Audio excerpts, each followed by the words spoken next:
17 anys i he escrit un llibre de cuina que es diu Supervivencia en la cocina. Aquest llibre se'm va ocórrer escriure'l perquè vaig invitar uns amics a menjar a casa, a sopar, i vaig demanar ajuda a un d'ells. I ell va agafar un ou i el va estampar contra la sartén i es va esclafar tot l'ou. Llavors jo em vaig quedar com flipant és la primera vegada que trenca un ou aquest nen.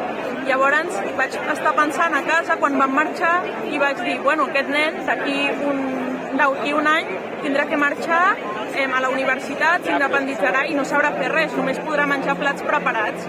I vaig pensar i vaig fer el meu treball de recerca vaig escriure un llibre de cuina sobre els nois que no saben i noies que no saben cuinar, fer-los un llibre per fer-los la vida més fàcil, aquesta transició que tenen que passar. I, això és tot i ja estaria. I moltes gràcies. Moltes gràcies per tot. Vinga.